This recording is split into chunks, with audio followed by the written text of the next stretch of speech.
today's video, we are going to be talking about something completely uncontroversial. I'm sure there will be no negative repercussions from making a video of this sort. Today we are talking about religion.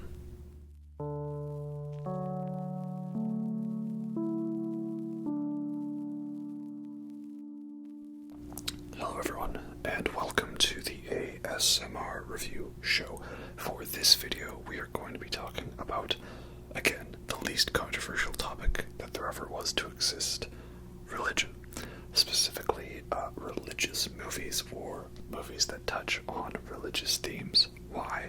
Well, because it was just Easter weekend, and of course we celebrated the death and resurrection of Jesus by telling everyone that a giant bunny left chocolate eggs in the night. Not sure how these two events are related to each other. Maybe there's a reason that I haven't delved into. But yeah, I have a lot of movies that I like that talk about these sorts of topics, and I thought, well, I can't think of anything else for this week's video, so that's what we're going with. You're all just along for the ride. And of course, if we're talking about, my man JC, we gotta be, of course, drinking the blood, right? Nice and dark and robust. So, yeah, I am not Christian or Jewish or Catholic or anything. That my God, of course, is Lord Cthulhu himself. I see a Cthulhu monster appear on screen in a movie and I go, Lord, right? And the Necronomicon is my Bible. Except for the horribly racist parts of it, but that's how it is. Surprise, surprise. There's a oral backstory to all the religions there, right? But, despite that, there are a lot of movies I really like that have religious themes to them or touch upon elements of faith, and belief. And I do find it a very fascinating, interesting topic. So I'm not allergic to all things related to religion. I find it fascinating, and if there can be a really good movie that highlights the interesting elements of that, then I will be on board. You'll see what I mean when I talk about these movies. And it was kind of a broad spectrum. I tried to narrow it down to stuff that's specifically about faith or relating to that, or it playing an integral point in the plot. But yeah, again, let's just start talking and see what we get into, right? And my reasonings for these films. So, first off, we gotta shout out The Prince of Egypt. It is one of the greatest animated movies of all time. Everything about it is epic in scale. Just so wonderful. One of the best scores ever. It's crazy how hard they went for this movie. They were a new animation studio, DreamWorks, and they were making a 2D animated movie that tells the Exodus story of Moses rescuing the slaves from Ramses and stuff, and them going to the Promised Land. And then they were like, okay, we're gonna get the most epic score there ever was. Is it Hans Zimmer who does it? I can't remember, man. That's bad of me. Or is it Howard Shore? Or it's not James Horner. Oh my gosh, who does the score for Prince of Egypt? I might need to look this up right now.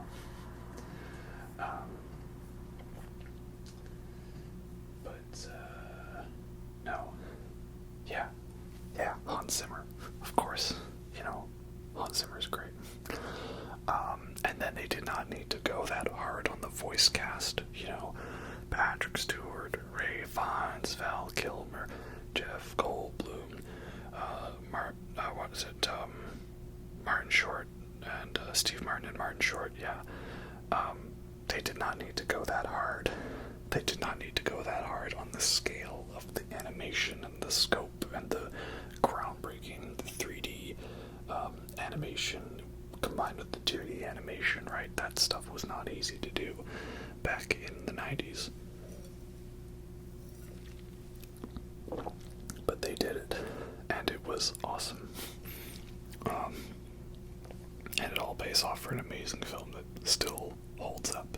You know, it's not just a kid's movie, and it's not just like some Sunday school movie.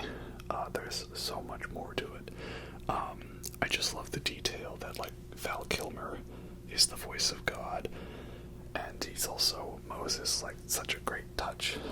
Yeah, good rant, amazing about the score and everything in it, you know. Like when he parts the Red Sea, right? The music builds, and with this staff you shall do my wonders.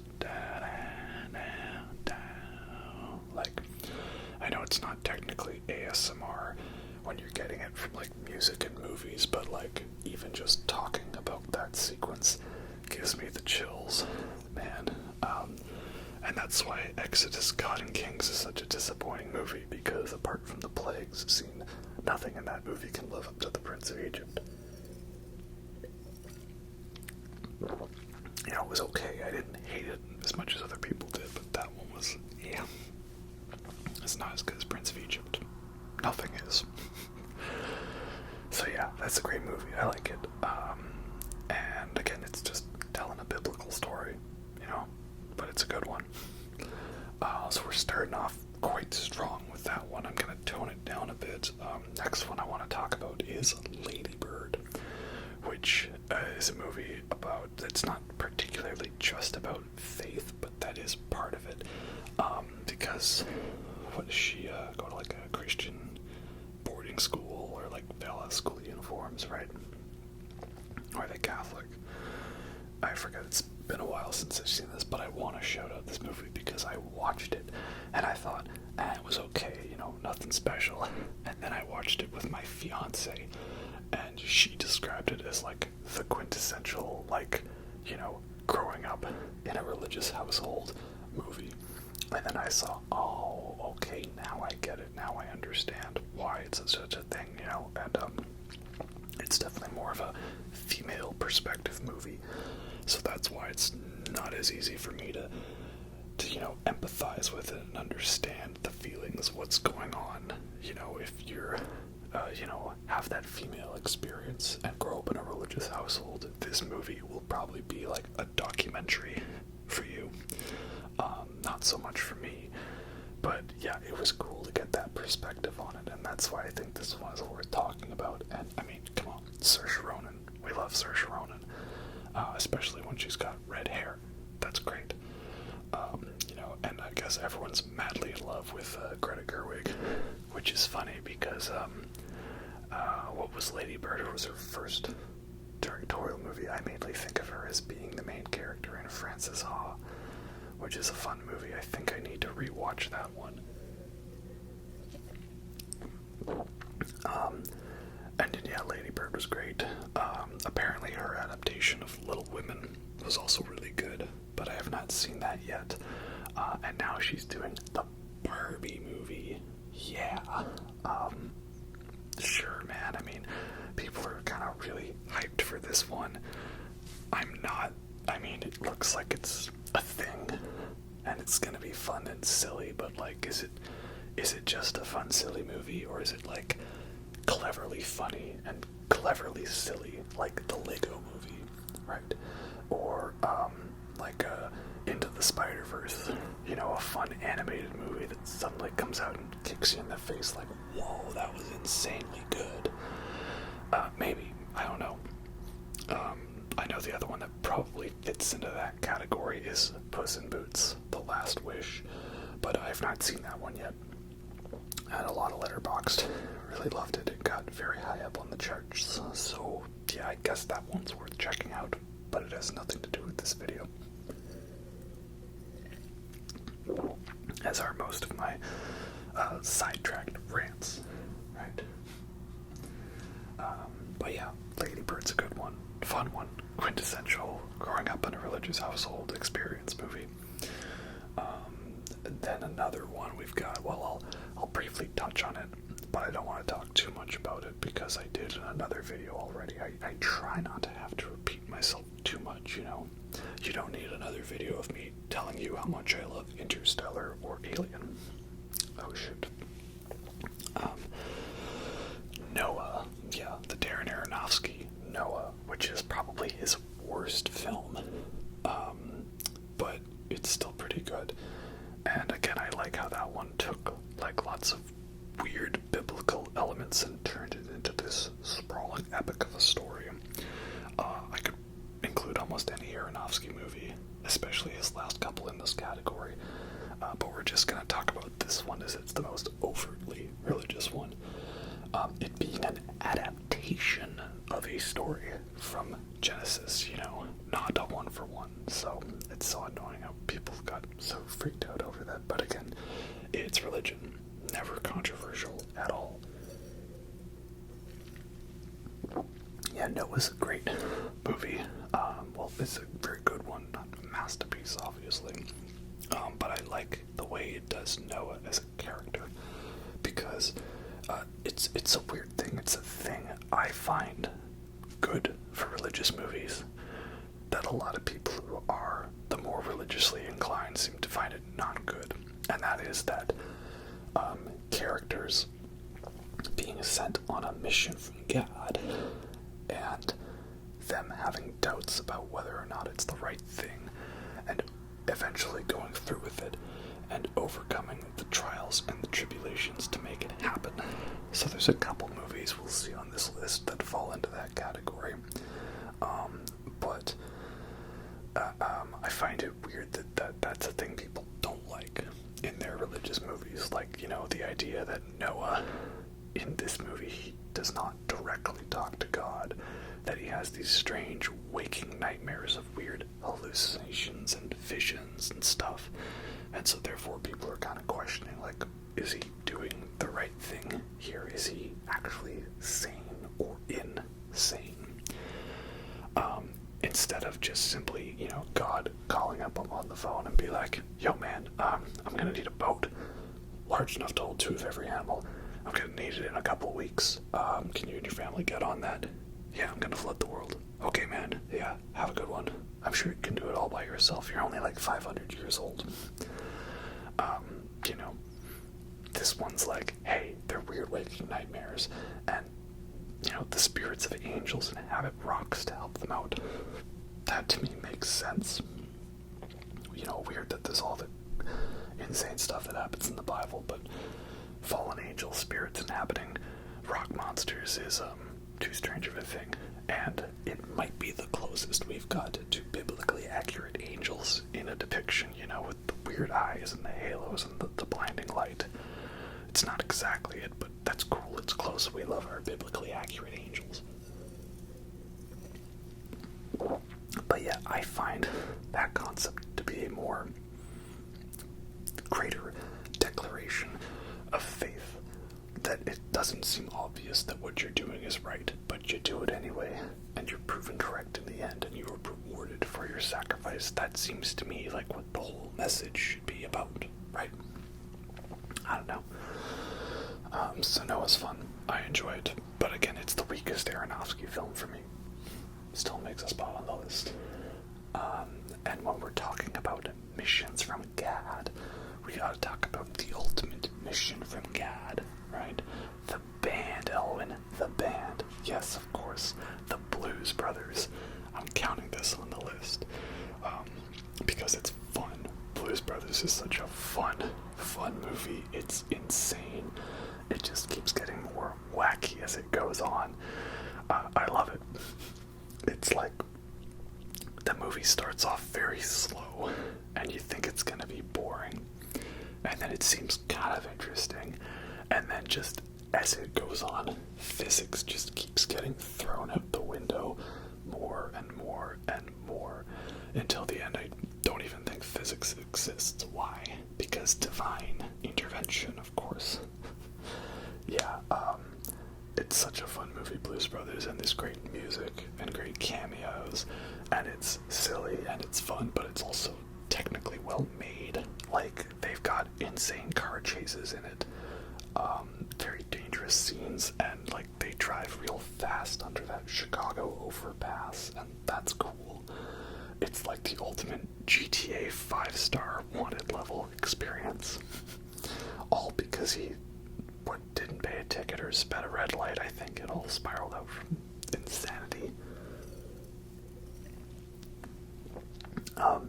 And then Carrie Fisher's randomly there, like trying to blow up people with rocket launchers, seismic charges, explosives, flamethrowers, machine guns. Like, yeah, Carrie Fisher's awesome, of course. We love her so much. And then also, like, there's like them driving Nazis off of a bridge, you know, back in the old days when you were allowed to do that, you know. Nowadays you have to respect their right to free speech, right? We have to think about all the good things they have to say. Yeah. And then the one car just goes off a bridge, but it's like in the air, like hundreds of feet in the air. I don't know how. And George Lucas is the tax guy. Or no, is it Steven Spielberg's the tax guy? Like, yeah. Blues Brothers is a fun movie about going on the ultimate mission from God. So, I've got to include it here, of course. But moreover, we talk about movies about struggling with faith, right? You know, is it right? Is it wrong? So that gets us to the pair of two Martin Scorsese movies, The Last Temptation of Christ and Silence, which are funny.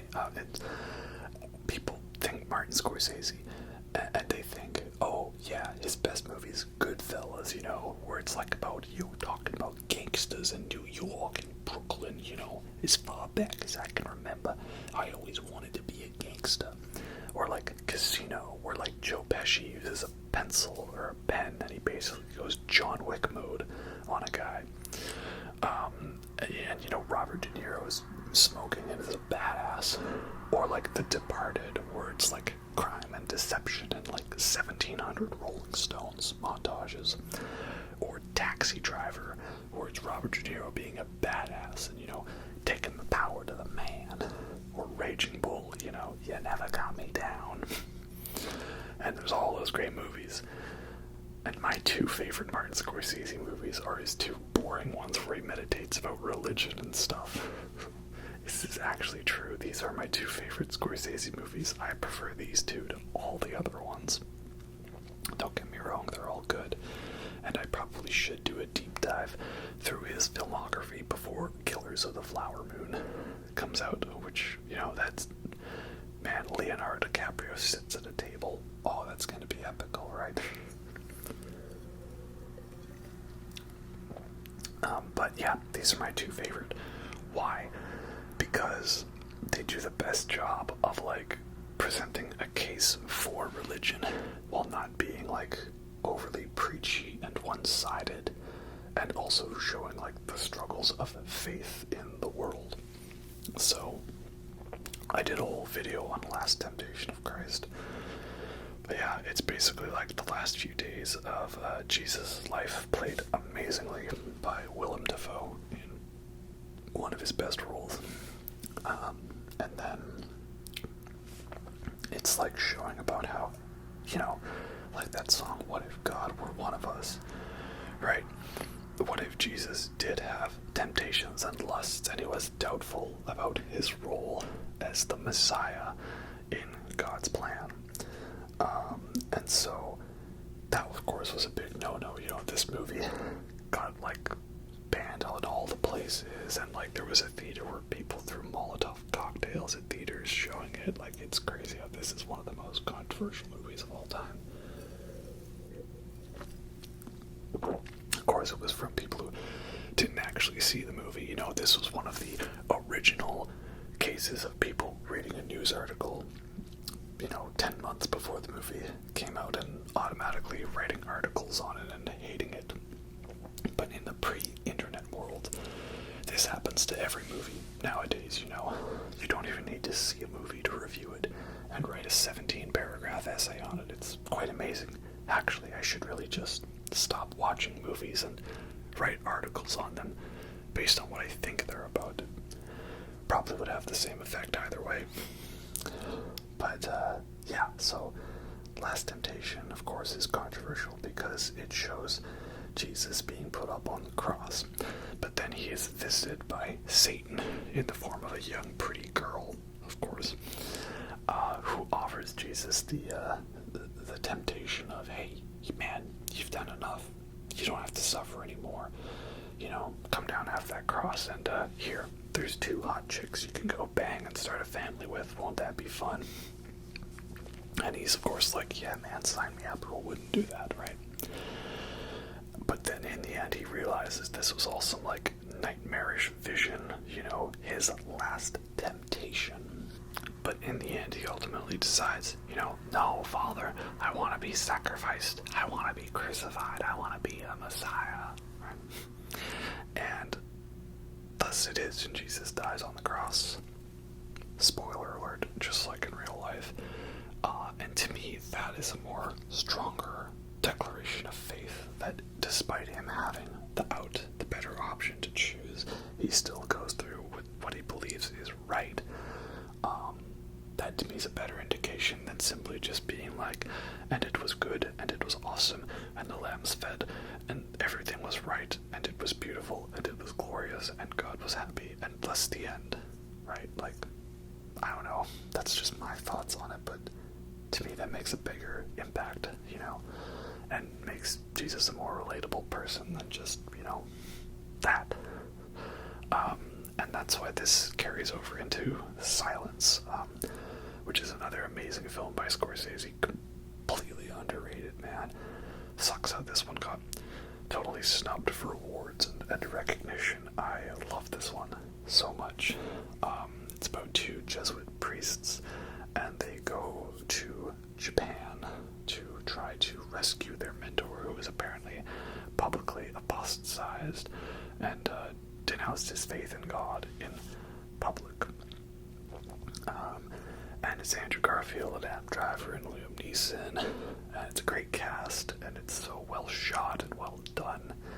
And it's not an easy movie to watch. Like, there's torture scenes in it, and they're not like too graphic or brutal, but like they just feel very like real, but they're not overdone, not edited like Requiem for a Dream to like make you wince in pain or anything like that.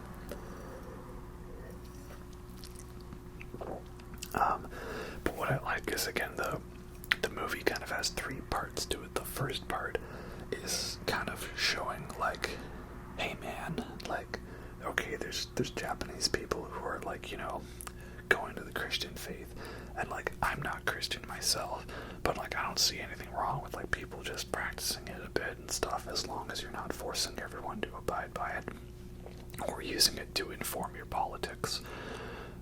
America. And they're just doing their thing, man, and there's all these like oppressive people trying to like put them down or execute them. Like, I don't like that, man. That's kind of wrong. I don't think that's cool. And then the second part of the movie, then we start looking at all the ways like, hey man, you're interfering with things you shouldn't be interfering with, and you shouldn't try to poison our people, and you should let our culture be. We can't possibly understand God the same way that you understand him because of our cultural differences, and you just have to let that slide. And then I'm like, oh, okay, yeah, man, I get it. And like, come on, man, if you just step on that plate, is that really that big of a deal? Like, I don't think God's gonna hate you too much for that if he just wants to make sure you don't die before it's your time, right? So now I'm not on their side anymore. And then the climax of the movie happens, and I'm like, spoiler alert, is that God's voice? Is that Satan's voice? Is that a voice in his head? You know, is he doing the right thing? I don't know. And then the last bit of the movie, I'm like, I don't know who's right or who's wrong. And that's what I love about it. This isn't a movie trying to like force you to conform to a side. You know, we are right and you're the antagonists, and therefore you are wrong. It's just presenting it as is, and you have to make your own conclusion to that. And that's what I love about it. And again, you know, characters struggling with their faith, but ultimately still keeping strong despite adversity. I think that's a much more poignant message. That's why I love Silence so much. It's such a great movie. And I guess that does make me such a hipster that my two favorite Scorsese movies are his two boring religious Catholic epics, and not his movies about gangsters shooting people and saying the F word. But that's how it is, you know? Yeah, so those are great. And then, though, we're gonna go from Martin Scorsese movies to talking about Marvel movies, because I'm gonna talk about one of my favorite Marvel movies, the one that everybody else hates, and that is Eternals. Eternals is a great movie. It's actually funny how this was like the one that I skipped over, and then I ended up loving it, and I was watching it thinking like, I'm gonna be the hipster that thinks this is one of the best Marvel movies, and yep, I am. I get why people don't like it, but for me it's like, the things it does different is why I like it, why it stands out from Marvel movies for me. For one, this is not a superhero movie. This is a Martin Scorsese-style silence movie disguised as a Marvel movie, because it is about a crisis of faith and doing the right thing.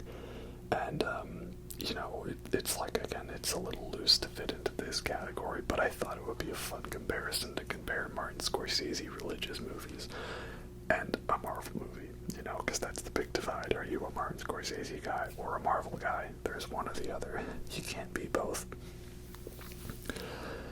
So I really like it because of that. You know, it's like people's whole world's being turned upside down and deciding, do we still stay in line with our belief, right? Debating the trolley problem. And I like that it was very slow paced to get us time to learn the characters, and all the flashback bits are cool. The visuals are great. Color palette's a little muted, as of course most Marvel movies are these days, but at least it doesn't lead in too hard to the overly grainy CG particle effects stuff that even movies like Shang-Chi couldn't avoid getting into. And apparently Ant-Man Quantumania is like real bad. But I'm also wondering, is that because it's actually bad, or is that people just ganging up to hate on the newest Marvel movie because it's the newest punching bag? You know, maybe. Don't get me wrong, I was not a fan of Black Widow or Thor, Love and Thunder, or Captain Marvel, but was there a little bit of bandwagoning on them because they had either a female protagonist, or because it was just like Thor, Love and Thunder was like the wrong movie at the worst time? Maybe. Still didn't like them, I agree with the complaints, but I don't know. Just trying to look at it from that way. Eternals is a good movie about faith, though. Let's leave it at that. Then on the opposite spectrum, we go back to comedy, and we talk about the life of Brian, Monty Python's Life of Brian. You know, he's not the Messiah, he's a very naughty boy.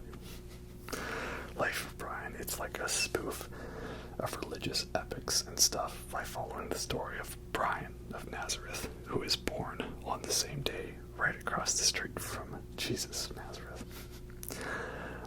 And so he has many funny run-ins with being mistaken for a Messiah, and it's such a funny, humorous movie. You know, I love it a lot. I actually wasn't the biggest fan of it the first time I watched it because it wasn't as good as Holy Grail, and I still stand by that statement. It's not as good as Holy Grail. But it's got so many great, hilarious moments parodying the whole Messiah, Savior complex and clever humor and stuff. So, yeah, I love this one a lot. It's perfect double feature with Last Temptation of Christ for your Easter weekend viewing pleasure. So many great moments to that, man. And of course, we can't forget Biggest Dickus, right? I happen to have a very good friend of my home named Dickus. And then also talking about religious movies that are comedies, we have Dogma, Kevin Smith's Dogma, which is such a well-written and funny and clever movie because it is a religious parody, but like it's not like, you know, just like going for the low-hanging branch. Like, there's a lot of cleverness and thought to it. It's clear that like there's actual research to like the lore, shall we say, of like religious figures and concepts. So I like that, you know. I mean, don't get me wrong, I'm not a fan of some elements of certain religions, but if someone's gonna make a comedy and a spoof or a satire that bashes them, I still want it to have some merit and some cleverness to it. You know, I don't want to just come out and be like, yo guys, religion bad, boosh. Like, you know, have some cleverness, some thought to it, you know, like some George Carlin-ness to it. George Carlin's in Dogma. He's great. The bunny Christ, doesn't it just pop? And it's funny because people, when they see my hair down, they compare me to Jesus, which I know is not true, because there's no way that Jesus was a guy that lived in the desert in the Middle East and was like a white pro-gun Republican. Jesus was a socio-anarchist who supported sex work and supported rioting. You know, I don't know how we got to that image of him, but okay, sure, why not? So, I mean, I'll take the compliment if this is, the, you know, my Jesus look. But, it's not really that. Yeah. But Dogma's fun. Especially because it's got so many great cameos, so many little extra bits. Jay and Silent Bob are in it, which I didn't know they were. When they first show up, they're awesome, you know? Like, oh, no, we ain't protesting an abortion clinic. Woman's body's her own fucking business. We're here to pick up chicks. I mean, you know, if they're at an abortion clinic, they must be tight or whatever. They must be down to fuck. Oh, Jay and Silent Bob. And of course, one of Silent Bob's best lines. No ticket. Indiana Jones and the Last Crusade reference. Very nice. Very nice. Yeah, so Dogma's a fun one. And God's played by Alanis Morissette. Right? And if you were to hear the voice of God, your heart would explode. Because you just simply couldn't handle the cosmic reality of it. Sounds about right. You know, God is Alanis Morissette. Yeah. It's pretty perfect casting, I think. So yeah, Dogma's fun. It's awesome. Just sucks that Kevin Smith doesn't own the rights to it, so he doesn't want to really re-release it to give the money and proceeds to some other guy who totally does not deserve it. And then, well, what else can we talk about? Life of Pi is a very good movie with lots of religious themes to it. It's got at least like 2 or 3 religions, because the main guy, Pi, he's always, you know, changing his mind on what he believes and stuff, because he's quirky. But it's a fun one. I haven't seen it in a very long time, but like the 3D and the visuals on that movie were mind-blowingly good. You know, because it was in that era when everything was needlessly converted to 3D. So when they actually filmed a movie for 3D and spent effort on it, you know, it really came out well. You know, Hugo, Prometheus, this one I'm talking about, the Life of Pi, Gravity, even Resident Evil Afterlife. Not that great of a movie, but the 3D looked good because they filmed it for that, right? And of course Avatar,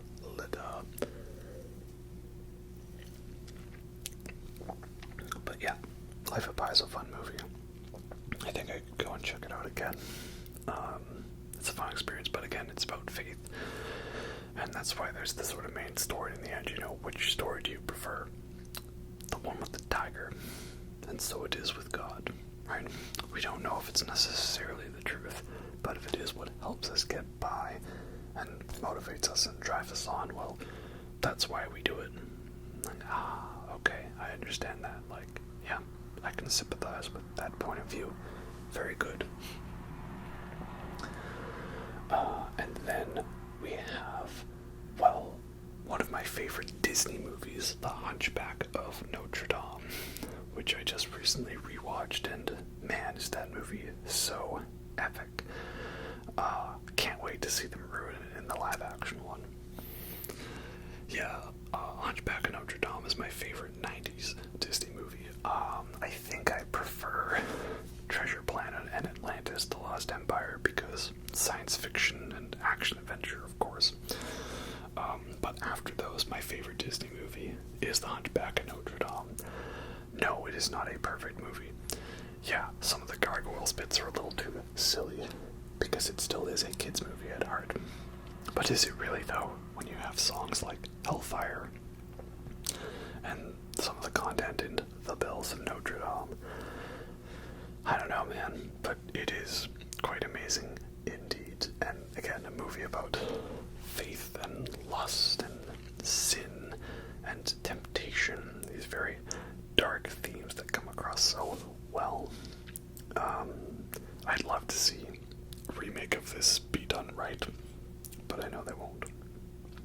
You're not going to capture the epicness of that score and of the visuals. It's not going to be groundbreaking 2D animation mixed with 3D models. It's going to be low-res pixelated particle effect CGI green screen nightmare backgrounds.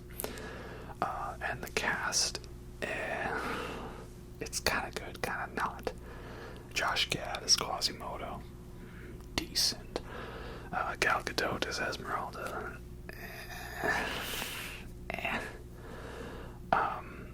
and then Peter Capaldi as Judge Claude Frollo. Okay, interesting, nice. I'd like to hear him swear his head off at Quasimodo like he would if he was his character from In the Loop, but I know he won't. Chris Evans as Phoebus, decent. I mean, I don't know, I feel like he's a little too recognizable these days. Maybe, who knows. And Sacha Baron Cohen as Kloban and the narrator. Okay, decent, alright, yeah. But still, I'm like, you gotta remake it well, and you gotta be groundbreaking, and that's not what they're gonna do, so, But original Hunchback is a great movie, and I love how, the main theme is the villain's theme. The Hellfire theme is also the Bells of Notre Dame overture theme. That's cool. And I love the villain death in the movie. Frollo's death is so good because, gargoyles are meant to ward off ancient spirits, and that's exactly what a gargoyle does at the end. And it's a very great take on the whole falling into the abyss Disney villain death. He doesn't just fall into a black pit, he's literally descending into the fires of hell. Yeah, that's so good, so awesome. I love it.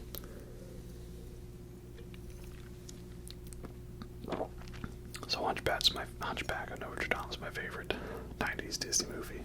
One of my favorite religious movies. But, yeah, they're probably going to ruin it in the live action.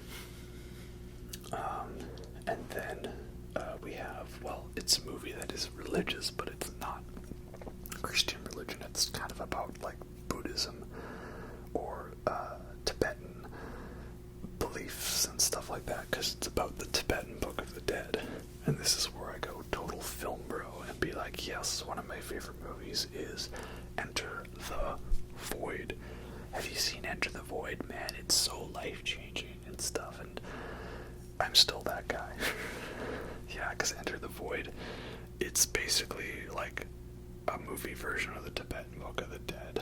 Essentially, it's about death and your spirit orbiting the earth and, seeing your life flash before your eyes and reincarnation. And I don't know if any of that stuff's true or not. I mean, I can't recall a past life. But this movie does a pretty good job of making you kind of wish that this is how it is, and hopefully it's something as beautiful as that. It's just an absolute insane sensory assault of neon and colors and lights and music, but it's also hella depressing and very violent and very adult, and it's a big DMT trip. Yeah, man, it's such a crazy movie, and I love it. Almost makes me want to go out and read the Tibetan Book of the Dead now. You know, it's a good one. And last but certainly not least, brings me to probably my favorite movie that is a very faith, religious-based movie, and it's a very important one to me. And again, I'm not Christian or, Buddhist or anything like that, but this movie makes me interested in it, and I just love the way it's done, and it's Terrence Malick's The Tree of Life. I love this movie so much. This is in my top 10 favorite movies of all time, and it's just such an experience. It is partially about a family dealing with grief over the death of one of the sons in the family, and then it is also mostly told in a flashback to the three boys of this family growing up with a caring mother and a strict father. But also we see the creation of the universe, the beginnings of Earth, and CGI dinosaurs, and the end of the world, and the sun going out, and a weird ephemeral flame glowing and flickering throughout the film. And Jessica Chastain flies and floats around and stuff, and there's a butterfly, and there's feels, and there's purgatory or some kind of heaven at the end. Yeah, it's amazing, man. I really need to watch more Terrence Malick, because he randomly put out like 3 films when I wasn't paying attention, like Song to Song, Night of Cups, and To the Wonder. I saw A Hidden Life. That one was really good. One of the most Malick films to ever Malick.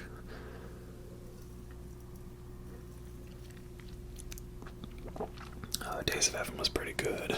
Badlands was alright. Might need to rewatch those two. The Thin Red Line is a masterpiece. One of my favorite movies. Might be in my top 10. Pretty close. But yeah, my favorite is The Tree of Life. It's just like everything about life wrapped up into one, and it's so well shot, and just really makes you interested in this concept of the way of nature and the way of grace. And it's a movie that's not going to be for everybody. I almost had the chance to watch this in a theater, and it's one of my biggest regrets. So I was with some friends, and this was back when they didn't assign your seats. You just had to pick seats and find spots. And we were gonna go see, I don't know, maybe it was Horrible Bosses or something. They wanted to see some random comedy. But there were like no seats left in the auditorium. We couldn't find seats altogether. So we're walking around looking at other theaters, and I see they're showing Tree of Life, and at this point I had heard about this movie, that it was a weird one. And there were 2 old ladies walking out, and I was like, oh, what's going on? They're like, oh, it's a movie about like outer space and dinosaurs, and there's weird stuff going on. I don't know. And I was like, oh, that sounds interesting. And the rest of my friends are like, nah, come on, let's go find something else. And I'm like, oh, I totally should just ditch them, because we ended up not watching anything then. We just left. Ooh, big regret on my part. That's how it is. Yeah, no, man, it's hard to explain about Tree of Life why I love it so much. It's just right. It makes me actually interested in spirituality and belief and faith, and that's a hell of a lot more I can say for other movies like God's Not Dead, which may be record holder for #1 worst movie I've ever seen. That's for sure. But yeah, those are some of my favorite religious-influenced movies. Again, it's not like I'm actually recommending, like, God's Not Dead or anything like that, or Heaven is Real. No, that's not how I vibe. But I'm still interested in the topic, and so, that's why I like movies that get into those things and talk about that, if that makes sense. yeah, so hopefully you all had a good Easter weekend.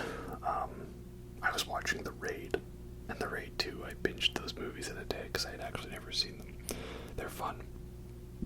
I understand why John Wick was a thing, because The Raid was a thing. The Raid led to John Wick, and that was awesome. But yeah, that's all I got for you for now. I'm gonna go finish playing through the Last of Us games so I can watch the show, and maybe I'll do a video on those. But I'm not gonna show any gameplay from Last of Us because it would mostly be me dying for the 18th time to that one clicker that randomly decides to spawn in on top of me. You know how it is. Anyway, that's all I got, so hope you all enjoyed that, and I'll catch you next time. Have a good night.